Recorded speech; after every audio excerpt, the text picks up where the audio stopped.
एक ऐसा घर जिसके ऊपर 17 से भी ज़्यादा मूवीज़ बन चुकी हैं, कई डॉक्यूमेंट्रीज़ बन चुकी हैं, कई कहानियाँ लिखी जा चुकी हैं। इस घर में एक ही रात में 6 लोगों की जान चली गई थी। इस घर में जितने भी परिवार रहने के लिए आए, उनके लिए एक जीवन भर का ट्रॉमा दे दिया इस घर ने। मैं बात कर रहा हूँ एमिटिबल हाउस की। ये दुनिया के सबसे भूतिया घरों में से एक माना जाता है। 1974 में डेफ्यू परिवार इस घर में रहने के लिए आता है, जिसमें माँ बाप और उसके 5 बच्चे थे, जिसमें सबसे बड़े बेटे का नाम था बुच। वह एक रात उठता है और अपने घर में रखी राइफल से अपने सारे परिवार के सोए हुए मेंबरों की एक एक करके गोली मार देता है।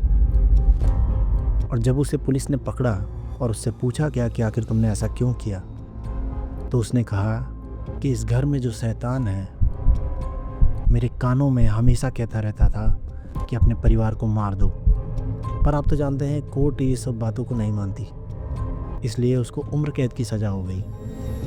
पर सबसे शॉकिंग बात ये थी कि रात को जब उसने राइफ़ल उठाया और सबसे पहले अपनी माँ को जब उसने गोली मारी, तो परिवार के बाकी लोगों को वो गोली की आवाज़ क्यों नहीं सुनाई दी। यहाँ तक कि उसके अड़ोस पड़ोस में भी जो लोग रहते थे, उनको भी आवाज़ें नहीं सुनाई दी। और जब पुलिस ने उन 6 लाशों को बरामद किया था, तब वे सब लोग अपने अपने बिस्तर पे सीधे लेटे हुए थे। ना कोई स्ट्रगल किया उन्होंने मरते वक्त, ना ही हिले ना डुले, जैसे उनको हिप्नोटाइज कर दिया गया हो। उसके ठीक एक साल बाद 13 नवंबर को 1975 में लट्स फैमिली, जिसमें कैथी और जॉर्ज और उसके 3 बच्चे, उस घर में रहने के लिए आए। पर सिर्फ 28 दिन के अंदर अंदर वो लोग उस घर को अपने सारे सामानों को छोड़कर वहाँ से भाग गए। ऐसा क्या हुआ था उनके साथ? जब उससे मीडिया के लोगों ने उससे पूछा तो उसने अपनी सारी कहानी बताई। उसने कहा कि पहले दिन से उस घर में एक अजीब सी बदबू आती रहती थी। हमने पूरे घर को साफ़ किया, एक एक कोना छान मारा, एक एक तरह साफ़ कर दिए, पर वो बदबू जा ही नहीं रही थी। दरवाजे खुद खुलते थे, खुद बंद होते थे, और एक ठंडी हवा का झोंका हमेशा उस घर में घूमता रहता था। उस घर में रहते रहते जॉर्ज की दिमागी हालत बहुत ही अजीब हो गई थी। वो बहुत ही चिड़चिड़ा रहने लग गया था, और ठीक 3:15 पे उसकी आंख हमेशा खुल जाती थी। उसको एक काली परछाई दिखाई देने लगी थी।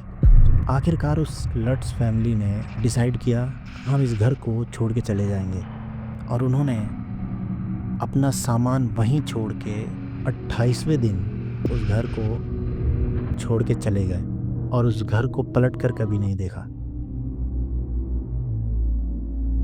बाद में इस पे बहुत सारी कंट्रोवर्सी हुई कि शायद लट्स फैमिली अपने घर के प्राइस को बढ़ाने के लिए ऐसी मनगढ़ंत कहानियाँ बना रही थी। इसलिए एड और लॉरेन वॉरेन को अपॉइंट किया इस घर को इन्वेस्टिगेशन करने के लिए। उन्होंने पाया कि इस घर में सच में बहुत ही खतरनाक शैतान का साया है, और उन्होंने चारों तरफ कैमरे लगा के देखना चाहा। उसमें से जो पिक्चर्स मिली वो आप देखो। ये वही लड़का है जो डेफ्यू फैमिली का सबसे छोटा बेटा था। आज भी इस घर में कोई जाने की हिम्मत नहीं करता। कुछ लोगों का कहना है कि शायद वो शैतान अब नहीं रहा, क्योंकि एक फैमिली लट्स फैमिली के जाने के बाद उस घर में आज तक रह रही है। उनके साथ कुछ नहीं हुआ। और आपको क्या लगता है, क्या सचमुच उनके साथ कुछ नहीं हुआ, या फिर कुछ हुआ है जो हमें पता नहीं है? ये वीडियो कैसी लगी आप नीचे कमेंट करके ज़रूर बताइएगा, और अगर चैनल पे नए हैं चैनल को सब्सक्राइब करना मत भूलिएगा। अगर आपके पास भी कोई हॉरर स्टोरी है तो आप इसी ईमेल आईडी पे हमें भेज सकते हैं। धन्यवाद।